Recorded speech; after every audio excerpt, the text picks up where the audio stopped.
ദൈവത്തിൻ്റെ അതിപരിശുദ്ധ നാമം മഹത്വപ്പെടുമാറാകട്ടെ. നമ്മളിന്ന് വായിക്കുന്നത് വിശുദ്ധ ലൂക്കോസിൻ്റെ സുവിശേഷം 6-ാം അധ്യായം 16-ാമത്തെ തിരുവചനം. യാക്കോബിൻ്റെ മകനായ യൂദാസ്, ഒറ്റുകാരനായി തീർന്ന യൂദാസ് കറിയോത്ത എന്നിവരാണ്. പരിശുദ്ധ തൃത്വ ഏകദൈവത്തിന് സ്തുതി. ഒരേ പേരുള്ള 2 ശിഷ്യന്മാരെ തിരഞ്ഞെടുക്കുന്ന നമ്മുടെ കർത്താവ്, ആ 2 പേരുകളും ഒരേ വാക്യത്തിൽ വിശുദ്ധ ലൂക്കോസ് ലീഹ നമുക്ക് പരിചയപ്പെടുത്തി തരികയാണ്. യാക്കോബിൻ്റെ മകനായ യൂദാസ്, വിശുദ്ധ യൂദാസ് ലീഹ. എന്നാൽ മറ്റൊരു യൂദാസ്, ഒറ്റുകാരനായി തീർന്ന യൂദാസ് കറിയോത്ത. യാക്കോബിൻ്റെ മകൻ യൂദാസ് എന്ന വിശുദ്ധ ലൂക്കോസ് ലീഹ അപ്പോസ്തലന്മാരുടെ പട്ടികയിൽ പേർ കൊടുത്തിരിക്കുമ്പോൾ, വിശുദ്ധ മത്തായി ശ്ലീഹയുടെ സുവിശേഷത്തിൽ 10-ാം അധ്യായം 3-ാമത്തെ തിരുവചനത്തിലും വിശുദ്ധ മർക്കോസിൻ്റെ സുവിശേഷം 3-ാം അധ്യായം 18-ാമത്തെ തിരുവചനത്തിലും തദേവൂസ് എന്ന പേർ കൊടുത്തിരിക്കുന്നത് കാണാം. ഈ തദേവൂസിൻ്റെ ഒരു ചോദ്യത്തിന് ഉത്തരമായിട്ടാണ് നമ്മുടെ കർത്താവ് നമുക്കെല്ലാവർക്കുമായി ഒരു വാഗ്ദാനം തരുന്നത്. പെസഹായുടെ വേളയിൽ യൂദാസ് യേശുവിനോട് ചോദിക്കുന്ന ഒരു ചോദ്യം വിശുദ്ധ യോഹന്നാൻ്റെ സുവിശേഷം 14-ാം അധ്യായം 22-ാമത്തെ വാക്യത്തിൽ രേഖപ്പെടുത്തിയിരിക്കുന്നു.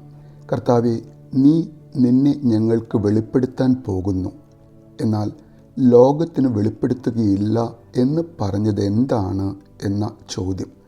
ആ ചോദ്യത്തിന് ഉത്തരമായാണ് യേശു വാഗ്ദാനം ചെയ്യുന്നത്, എൻ്റെ തിരുവചനം വായിക്കുകയും കേൾക്കുകയും അതിനനുസരിച്ച് ജീവിക്കുകയും ചെയ്യുന്നവരുടെ കൂടെ ഞങ്ങൾ വിശുദ്ധ തൃത്വത്തിലെ പുത്രൻ തമ്പുരാനും പിതാവാം ദൈവവും പരിശുദ്ധാത്മാവാം ദൈവവും വന്ന് നമ്മിൽ വസിക്കും എന്ന ആ വലിയ പ്രോമിസ്. അതെ, വിശുദ്ധ തൃത്വത്തിൻ്റെ സ്നേഹവും കൃപയും സംബന്ധവും സഹവാസവും നമ്മോടൊത്തു ഉണ്ട് എന്ന ഉറപ്പ് യേശു വിശുദ്ധ യൂദാ ശ്ലീഹായുടെ ചോദ്യത്തിനുത്തരമായി നമ്മൾ ഓരോരുത്തരോടും പറഞ്ഞു തരികയാണ്. എന്നാൽ അതേ പേരിൽ, യൂദാസ് എന്ന പേരിൽ മറ്റൊരു ശിഷ്യനെ യേശു തിരഞ്ഞെടുക്കുകയാണ്, യൂദാസ് ഇസ്കരിയോത്ത. ഒരുപക്ഷെ നാം ഓരോരുത്തരും ഉള്ളിൽ ചോദിക്കുന്ന ഒരു ചോദ്യമായിരിക്കാം, എന്തിനാണ് നമ്മുടെ കർത്താവ് ഒരു രാത്രി മുഴുവൻ പ്രാർത്ഥിച്ചതിന് ശേഷം, പ്രാർത്ഥിക്കുക എന്ന് പറഞ്ഞാൽ ഒരു രാത്രി മുഴുവൻ പിതാവുമായി ആലോചന നടത്തിയതിന് ശേഷം ഈ മനുഷ്യൻ്റെ സ്വഭാവം അറിയാമായിരുന്നിട്ടും ഇസ്കരിയോത്ത യൂദാസിനെ തൻ്റെ ശിഷ്യനായി തിരഞ്ഞെടുത്തത് എന്ന്? അതിനുള്ള ഉത്തരം നമ്മുടെ കർത്താവ് തന്നെ നമ്മളോട് പറഞ്ഞു തരുന്നുണ്ട്. വിശുദ്ധ യോഹന്നാൻ്റെ സുവിശേഷം 17-ാം അധ്യായം 12-ാമത്തെ തിരുവചനത്തിൽ കർത്താവ് പറയുന്നു, വിശുദ്ധ ലിഖിതം പൂർത്തിയാക്കുവാനാണ്, തിരുവെഴുത്തിന് നിവൃത്തി വരേണ്ടതിനാണ് യൂദാ ഇസ്കരിയോത്ത നാശത്തിൻ്റെ പാതയിലൂടെ പോയത് എന്ന്.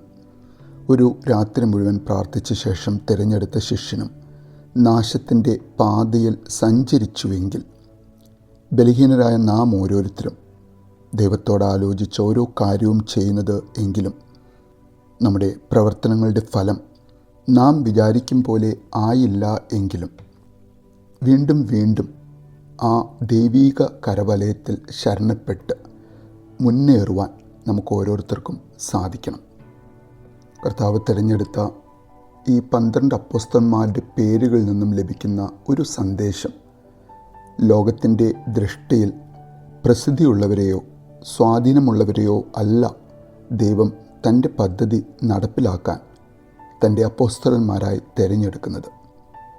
4 മുക്കുവർ, ഒരു ചുങ്കക്കാരൻ, ഒരു തീവ്രവാദി, അങ്ങനെ യഹൂദ റബിമാരുടെ കീഴിൽ പരിശീലനം നേടിയവരോ സെൻഹെദ്രിനിൽ സ്വാധീനമുള്ളവരെയോ അല്ല യേശു തിരഞ്ഞെടുക്കുന്നത്. ഹൽപ്പായുടെ പുത്രനായ യാക്കോബ്, തീവ്രവാദിയായി അറിയപ്പെട്ടിരുന്ന സെമയോൻ, യാക്കോബിൻ്റെ മകനായ യൂദാസ് എന്നിവരെയൊന്നും പറ്റി കാര്യമായ അറിവ് സുവിശേഷം നമുക്ക് കാണിച്ചു തരുന്നില്ല. ഈ പറഞ്ഞവർ പത്രോസ്, യാക്കോബ്, യോഹന്നാൻ എന്നിവരെ പോലെ അറിയപ്പെടുന്നവരല്ലെങ്കിലും അവർ വിശ്വസ്തയോടെ യേശുവിനെ പിന്തുടർന്നവരും ഏൽപ്പിച്ച ദൗത്യം നിറവേറ്റിയവരുമാണ്. ഇതുതന്നെയാണ് യേശു നമ്മിൽ നിന്ന് ആഗ്രഹിക്കുന്ന കാര്യവും. കർത്താവ് നമ്മെ ഏൽപ്പിച്ച ദൗത്യം, അവനെ സ്നേഹിച്ച് അവനെ മറ്റുള്ളവർക്ക് കാണിച്ചു കൊടുക്കുവാൻ സാധിക്കുന്ന ഒരു നല്ല ജീവിതത്തിനുടമയായി നമുക്ക് ഓരോരുത്തർക്കും ഓരോ ദിവസവും നമ്മുടെ ജീവിതത്തിൽ മുന്നോട്ട് പോകുവാൻ സാധിക്കട്ടെ എന്ന് പ്രാർത്ഥിക്കുന്നു. നല്ലൊരു ദിവസം നേരുന്നു.